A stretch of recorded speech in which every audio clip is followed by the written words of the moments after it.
দীর্ঘ ১৯ বছর পর র্যাঙ্কিংয়ে বাংলাদেশের অবনতি, এ নিয়ে যা বললেন কোচ। বিস্তারিত থাকছে পুরো ভিডিওতে। সাম্প্রতিক সময়ে বাংলাদেশ ক্রিকেট দলের পারফরম্যান্স খুবই নাজুক পরিস্থিতিতে রয়েছে।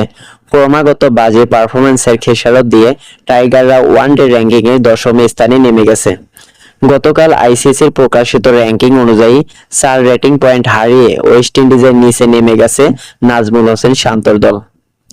দলের এমন বাজে অবস্থা নিয়ে হতাশা প্রকাশ করেছেন বাংলাদেশ এ দলের কোচ মিজানুর রহমান বাবুল।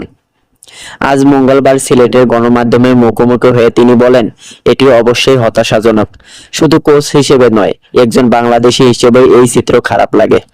অনেক উন্নতির কথা বলি হয়তো, কিন্তু মাঠে যদি সেই খেলাটা দেখাতে না পারি, র্যাঙ্কিং এর যদি উন্নতি করতে না পারি, অবশ্যই খারাপ লাগে। বাংলাদেশ সবশেষ র্যাঙ্কিং অনুযায়ী অবস্থান করেছে ১০ম স্থানে। আবার ধীরে ধীরে কমে আসছে ওয়ানডে ম্যাচের সংখ্যাও। ২০২৬ সালে টি-২০ বিশ্বকাপ থাকায় অনেকটা সময় ওয়ানডে থেকে দূরে থাকতে হবে বাংলাদেশকে।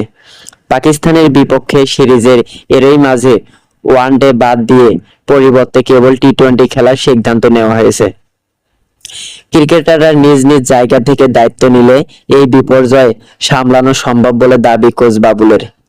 কিছুদিন আগে বললাম যে সবার দায়িত্ব রয়েছে, আমাদের খেলোয়াড়দের দায়িত্ব ভালো ক্রিকেট খেলা, দেশের মান উন্নয়ন করা ও র্যাঙ্কিং উপরে নিয়ে যাওয়া, যা আমরা সবাই মিলে চেষ্টা করব ইনশাআল্লাহ। আবার যে স্থানে আছি সেই জায়গায় আমরা ফিরে যেতে পারবো।